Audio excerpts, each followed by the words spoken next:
Leer Filipenses capítulo 4. Hoy, primeramente Dios, terminamos esta enseñanza de Filipenses.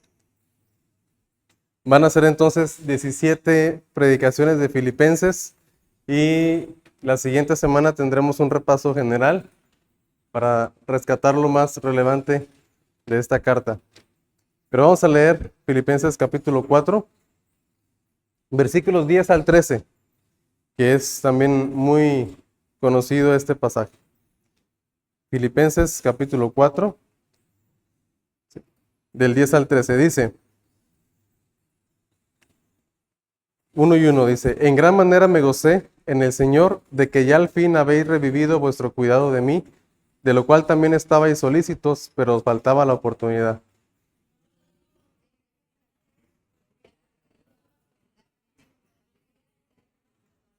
Sé vivir humildemente y sé tener abundancia. En todo y por todo estoy enseñado, así para estar saciado como para tener hambre, así para tener abundancia como para padecer necesidad. Todo lo puedo en Cristo que me fortalece. Señor, pedimos que nos ayudes, Padre, a comprender tu palabra, a entender, Señor, que tú quieres estas dos áreas de nuestra vida, contentamiento y cooperación.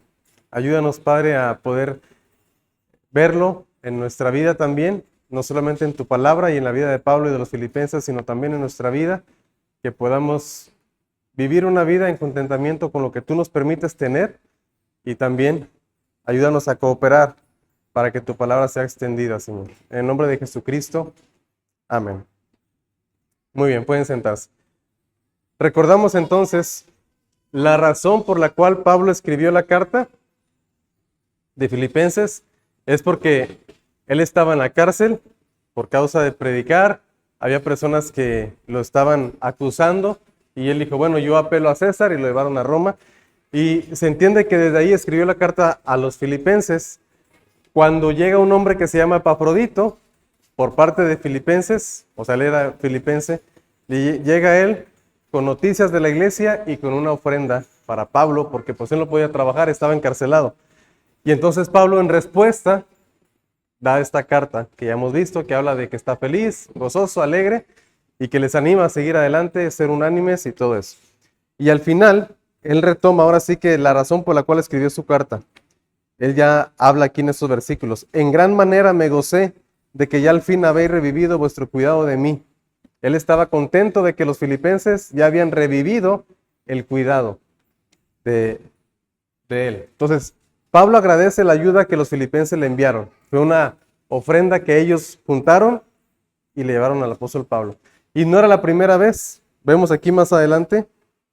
Vamos a leer 14 y 15, solamente para llegar al acuerdo. Dice, sin embargo, bien hicisteis en participar conmigo en mi tribulación.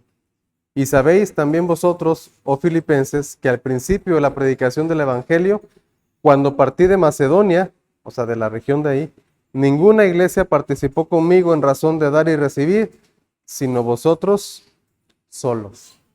O sea, el apóstol Pablo recuerda que la única iglesia que les apoyó en ese tiempo, cuando él salió de Macedonia para ir a otro lugar de Tesalónica, fue la iglesia de los filipenses. Y le ayudaban al apóstol Pablo. Y bueno, aquí está el versículo que acabamos de leer. Entonces, vamos a ver primero la primera sección y luego la segunda, para verlo así por partes, porque luego es un poquito complicado. Filipenses, ¿de qué habla el versículo 10 al 13? Muchas veces hemos sacado de contexto, algunas personas no hemos sacado de contexto Filipenses 4:13. Es el texto que más se ha usado fuera de contexto, ese y aparte algunos otros. Todo lo puedo en Cristo que me fortalece. ¿Y para qué usan este versículo? Para ganar competencias, ¿verdad? Para pasar exámenes sin haber estudiado, todo lo puedo en Cristo y voy a pasar. Sí, es en serio. De verdad, hay cristianos que sí dicen, es que todo lo puedo en Cristo y lo voy a pasar. Y están sacando esas palabras, pero fuera del contexto de lo que Pablo está hablando. Él no está hablando de fortaleza física, ni de intelectual, ni nada de eso. Él está hablando de poder vivir contento con todo lo que venga. Porque él dice, estoy gozoso y estoy contento en la abundancia y en la escasez, y yo todo lo puedo en Cristo que me fortalece. Él está hablando de vivir una vida gozosa y contenta en toda circunstancia. Y aquí yo busqué un poquito acerca de la palabra contentamiento. En aquel tiempo, en el griego se usaba, ahora sí que en la comunidad, para referirse a algo que era autosuficiente, algo que ya tenía todo lo necesario, que no se le tenía que poner nada más, es decir, algo que estaba tranquilo, nosotros estar tranquilos en medio de cualquier dificultad. Es lo que el apóstol Pablo dice. Yo estoy contento, porque es lo que dice aquí en estos versículos. De hecho, aquí está en los versículos anteriores. Dice en el versículo 11 que está en azul, no lo digo porque tenga escasez, pues he aprendido a contentarme cualquiera que sea mi situación. O sea, les estoy feliz porque ustedes han revivido su cuidado en mí. Y entonces, ahora que revivieron su cuidado en mí, Él les dice, estoy gozoso, pero no porque tenga escasez, sino he aprendido a contentarme. Y eso es algo muy difícil para muchos de nosotros, ¿no? Aprender a contentarnos con lo que tenemos, con lo que hay. Y Él decía, cualquiera que sea mi situación. Y a veces estamos contentos cuando tenemos y cuando no tenemos, ¿cómo están? ¿O cómo estamos? Pues muy tristes, ¿no? Y algunos al revés, ¿verdad? Están con lo que tienen nada más y están felices, pero tienen más. Y entonces su forma de ser cambia. Y se vuelven orgullosos, vanagloriosos y prepotentes. Dejaron de vivir tranquilos y felices cuando tuvieron más, porque empezaron a creerse superiores a los demás. Y contentamiento dice que es estar tranquilos en medio de cualquier dificultad. Es algo que ya no se necesita echarle más para que funcione. Y nosotros debemos de aprender a vivir así. De tal manera que estemos felices con lo que tengamos. Y eso es lo que nos dice estos dos versículos. 1 Timoteo 6:8 y Hebreos 13:5 y 6. ¿Quién lee 1 Timoteo 6:8, por favor?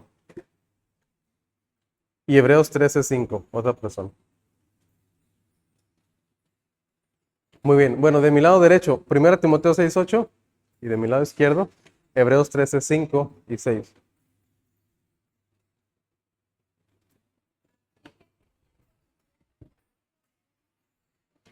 Bueno, ahora de mi lado derecho, 1 Timoteo 6:8 dice, así que, muy bien, se les perdió, pero gracias. Teniendo sustento y abrigo, dice, estemos contentos con eso. Y el apóstol Pablo está hablando específicamente a no buscar de una forma esforzada y de una forma insana el hecho de querer ser ricos. Él dice, teniendo sustento y abrigo, estemos contentos con esto. Hebreos 13:5 y 6, ¿qué dice? Con lo que tenéis ahora.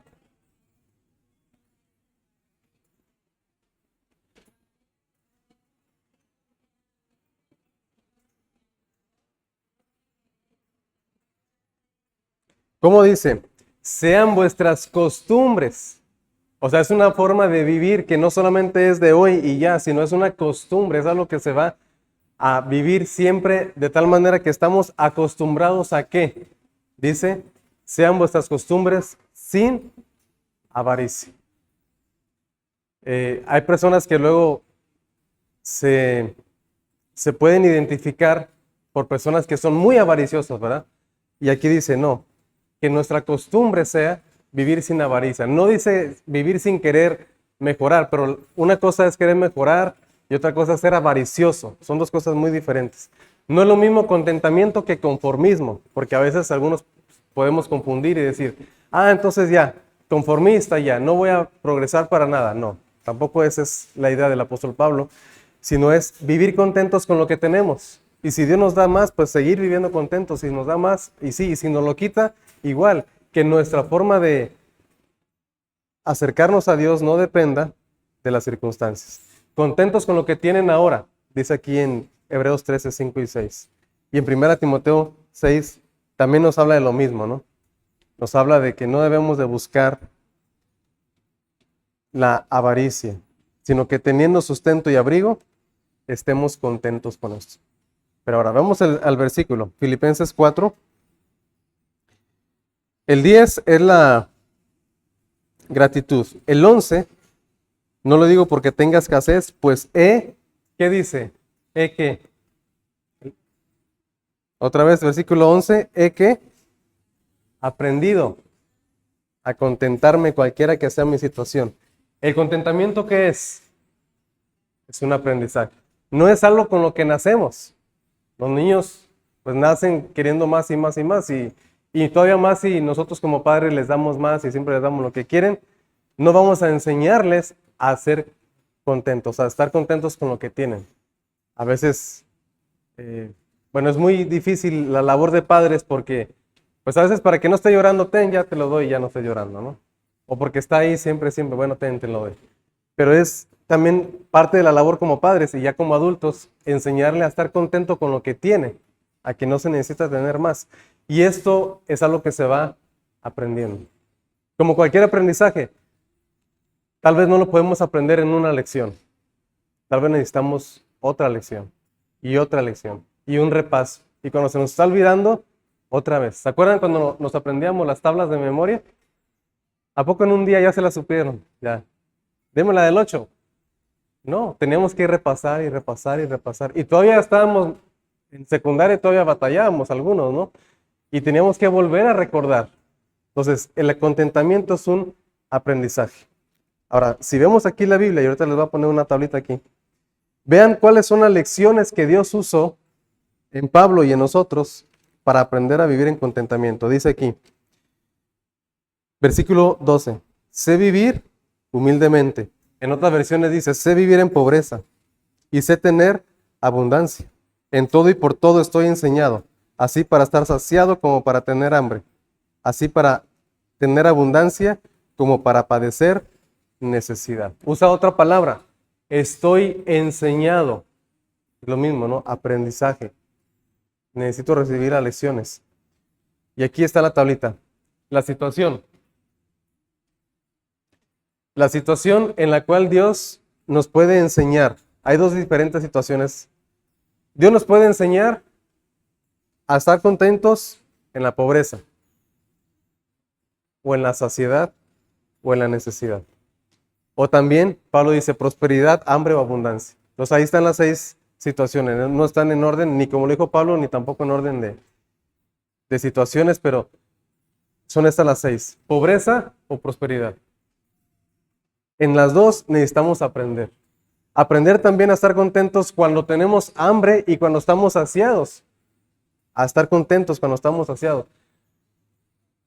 No sé, bueno, a veces es solamente para pasar el rato, para platicar, para romper el hielo, pero a veces estamos comiendo, me ha pasado a veces que estamos comiendo y estamos llenos y pensamos en otras comidas. ¿No les ha pasado que estamos llenos, saciados y ¿se acuerdan cuando comimos la pizza de allá ¿de dónde era?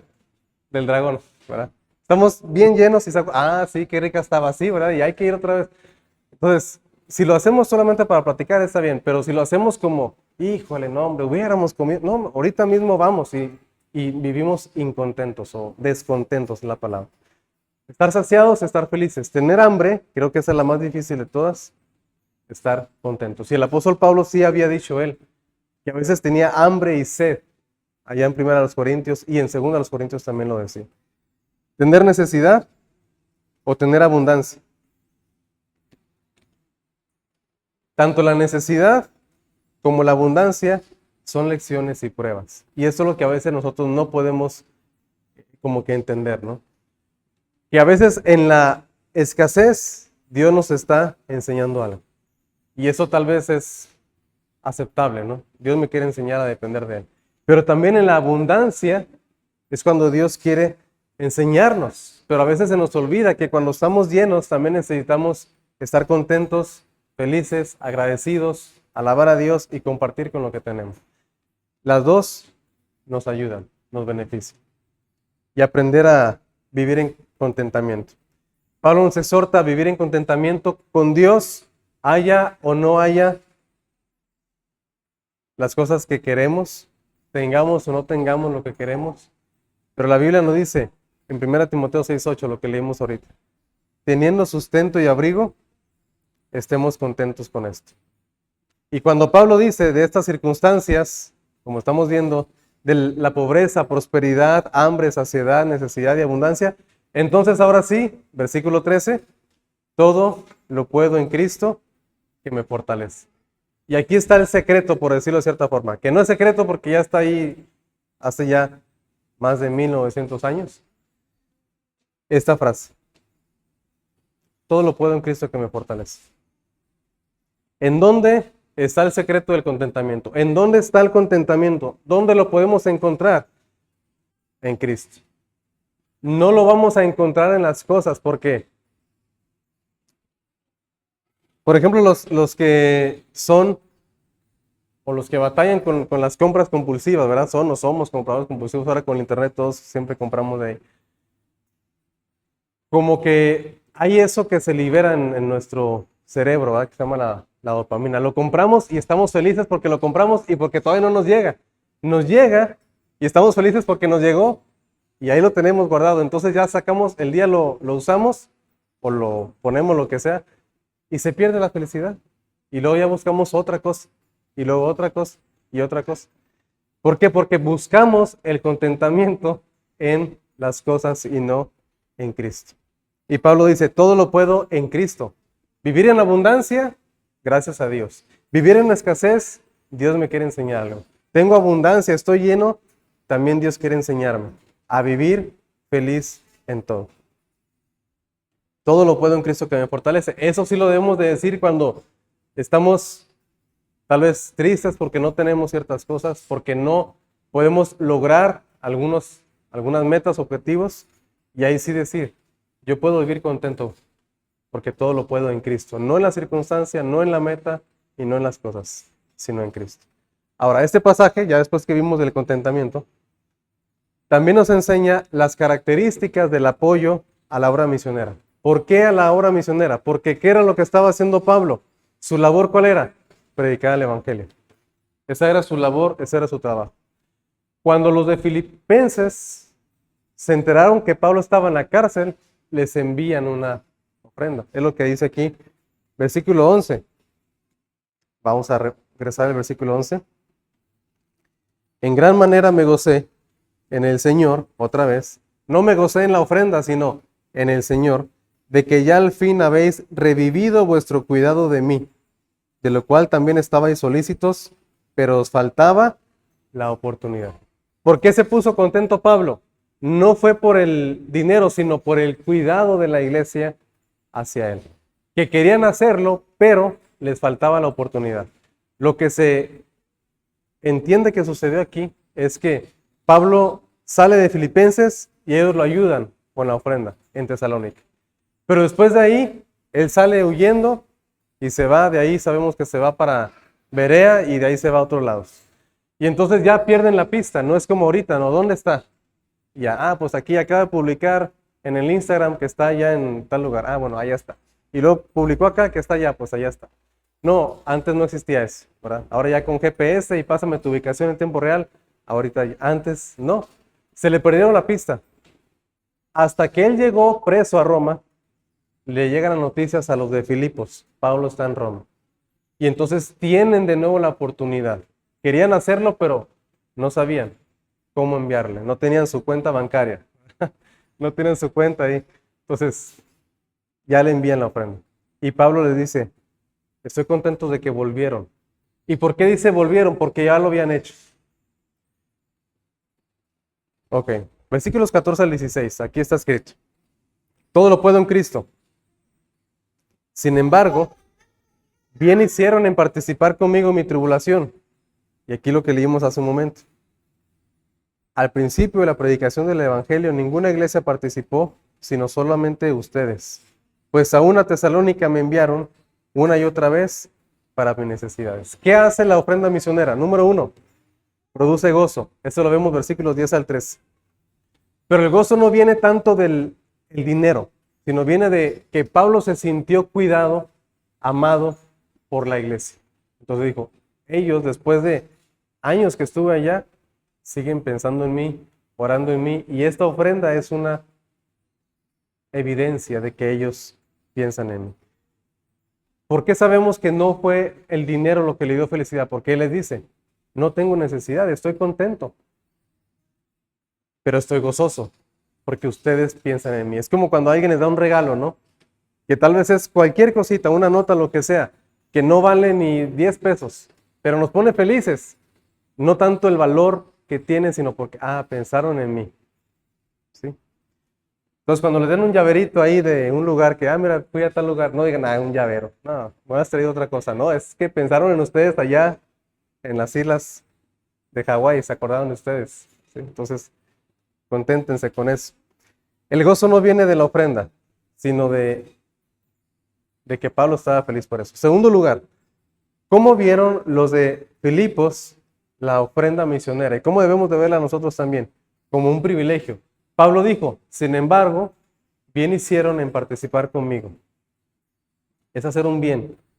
En este caso, a la obra de Dios o a los que predican, como Pablo que salió a predicar a otro lugar. No tiene que ver con las posibilidades. Vamos a ver este pasaje. Es muy interesante. Recordemos que Filipos era la primera ciudad de la región de Macedonia. Entonces, Macedonia era una región y Filipos era una ciudad. ¿Cómo eran los de Macedonia? Dentro de ellos estaban los de Filipos. Allá en Hechos 16 dice que Filipos era la primera ciudad de la provincia de Macedonia. Pero vamos a ver este pasaje.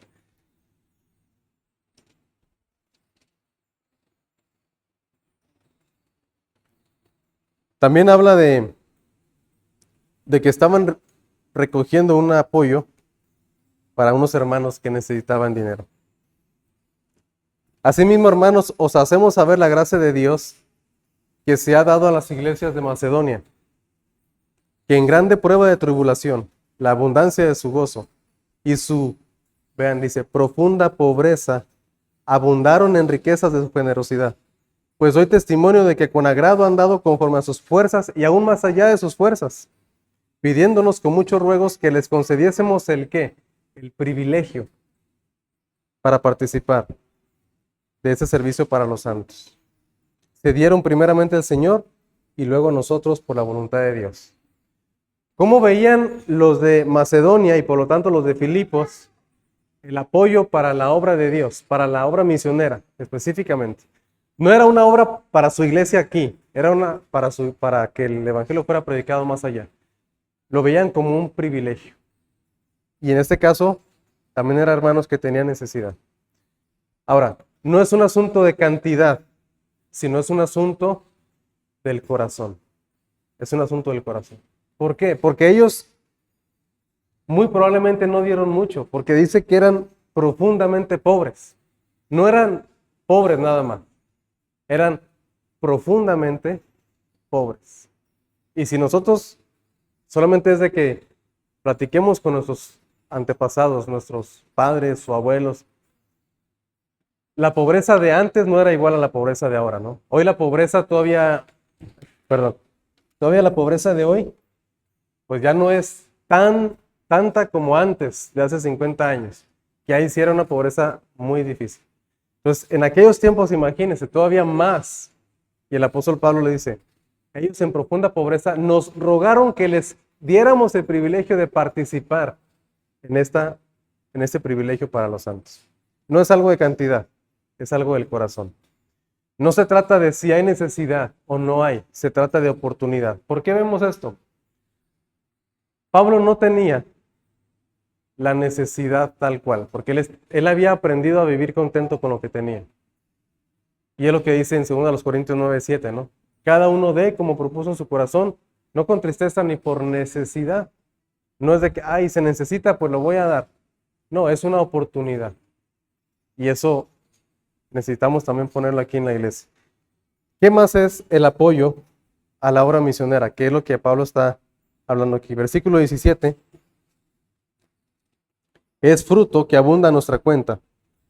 Pablo dice, no es que busque dádivas, sino que busco fruto que abunde en vuestra cuenta. ¿Por qué el fruto abundaría en la cuenta de la iglesia?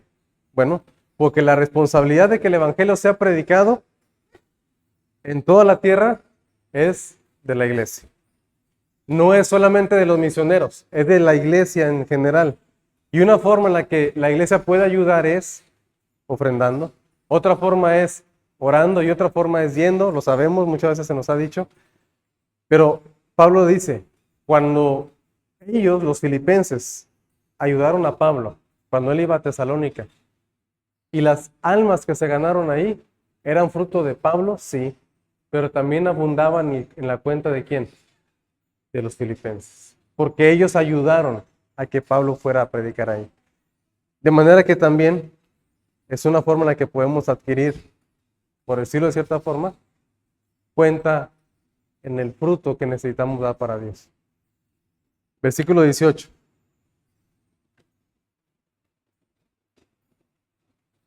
Hacia aquí no había avanzado porque... Versículo 18. ¿Cómo ve Dios la ofrenda? Dios la ve como un olor fragante. ¿Qué dice el versículo 18? Aquí está escrito. Pero todo lo he recibido. Tengo abundancia. Estoy lleno. Habiendo recibido de Epafrodito lo que enviasteis. Olor fragante, sacrificio acepto, agradable a Dios.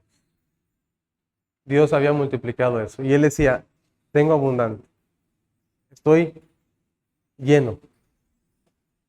Y entonces vemos esas tres características de la obra misionera, del apoyo misionero. Es un olor fragante. Es un sacrificio que Dios acepta y es algo que agrada a Dios. Y terminamos con los versículos 19 y 20. Dios muestra su fidelidad y es glorificado. Versículos 19 y 20, bueno, aquí están escritos. Mi Dios, pues, suplirá todo lo que os falta, conforme a sus riquezas en gloria en Cristo Jesús. O sea, ¿a la iglesia le faltaba? Sí. ¿A las personas que dieron les faltaba? Sí. Pero ¿qué dice ahí Pablo? Mi Dios suplirá.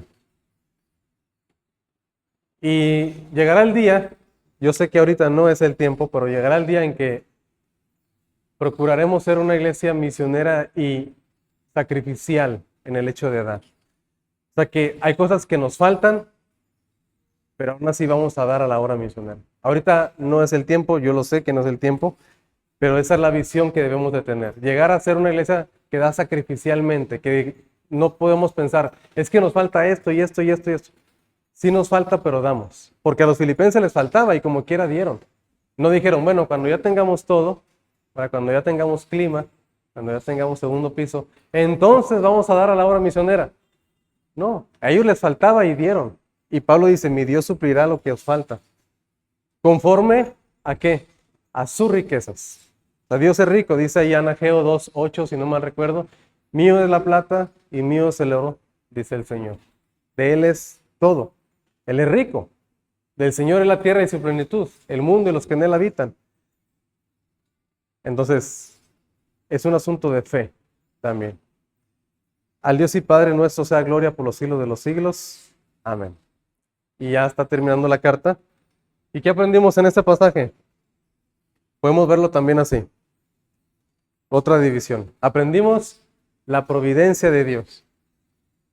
O sea que, de una forma, como decimos nosotros, es una coincidencia, no es una coincidencia, es Dios organizando todo para que Pablo llegara ahí y los de Filipos se enteraran y mandaran la ofrenda. Entonces, vemos la providencia de Dios ahí. De que Pablo se puso contento cuando supo que seguían pensando en él. Vemos el poder de Dios, también que Él nos ayuda a vivir contentos con lo que tenemos. Vemos la participación en la obra de Dios, que es necesario también participar. Y vemos las promesas de Dios conforme participamos. Es como, creo que alguna vez puse un ejemplo aquí. Si un padre le da a su hijo, por ejemplo que yo le doy a mi hija Jennifer, ten, para que gastes dinero. Si veo que solamente se lo gasta en ella, en cosas que ya le he dicho que no me gusta mucho que gaste, si veo que solamente eso, a la siguiente ya la voy a dudar, porque pues todos se fueron muñelocos, ¿verdad? Por ejemplo. Pero bueno, es su dinero, ya sabe lo que hace. Pero si yo veo que con su dinero le compra algo a su hermanita y le compra un dulce a su amiguita, a la próxima no voy a dudar tanto, así, sí tengo, ten. ¿Por qué? Porque veo un corazón generoso.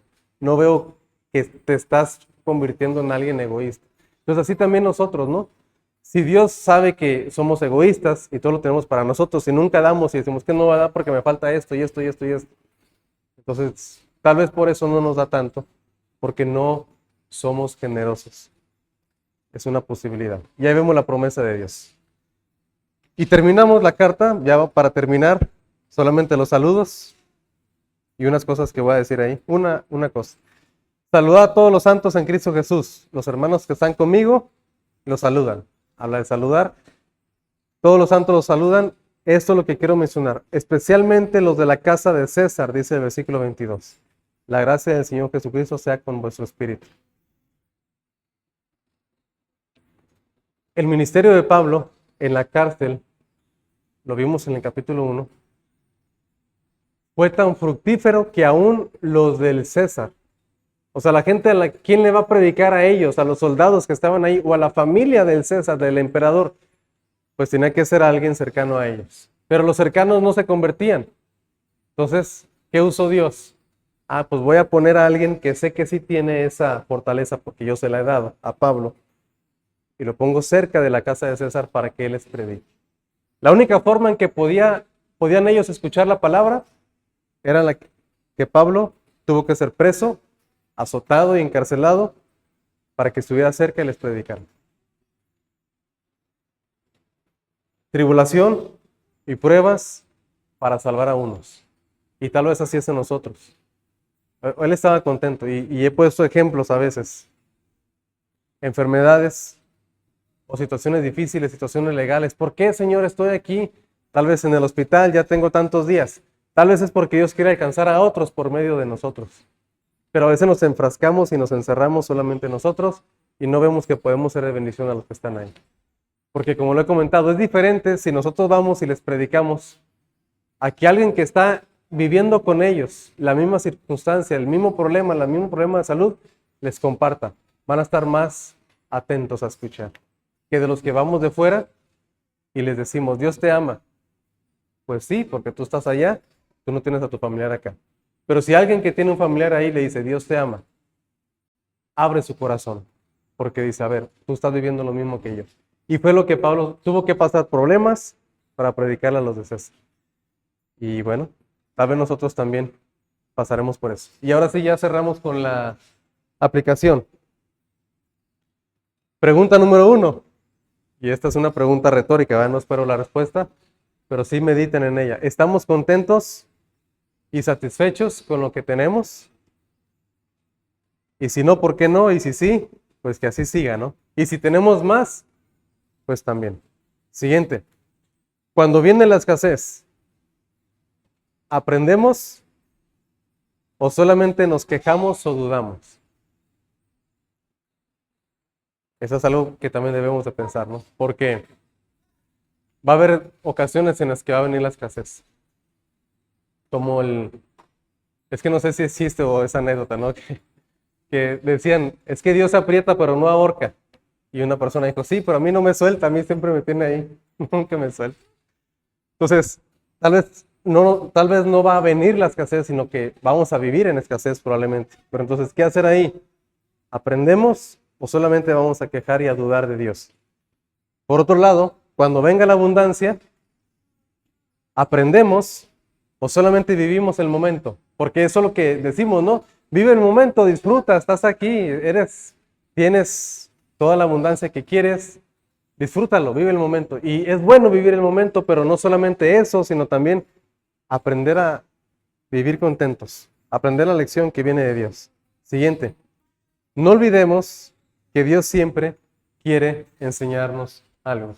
Siempre, siempre hay algo que Dios quiere enseñarnos. La pregunta es, ¿lo aprendemos o no? Como en las buenas escuelas, ¿no? Si no se aprende algo, ¿qué hacen los buenos maestros?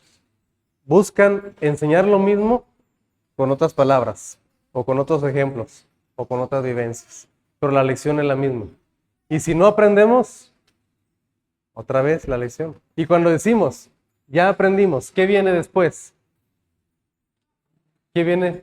Un examen, una evaluación. Cuando el Señor, ya aprendí a estar contento. Bueno, ahora sí viene el problema, viene la prueba. ¿Ya aprendiste? Muy bien. Entonces tal vez mandaría escasez para ver si realmente pasamos la prueba. O tal vez mandaría mucha abundancia para ver si no nos alejamos de Él. Por eso el proverbista decía, Señor, no me des pobreza ni riquezas. No sea que si me das mucho, yo te maldiga a ti y me olvide de ti. Y no sea que me des poco, robe. Manténme del pan necesario. Siguiente. Nosotros, no solamente Pablo, nosotros también en Cristo podemos vivir en abundancia o en escasez. No es algo que solamente Pablo lo tenía por ser apóstol. No, también nosotros podemos. Deberíamos pensar y orar como iglesia, apoyar la obra misionera.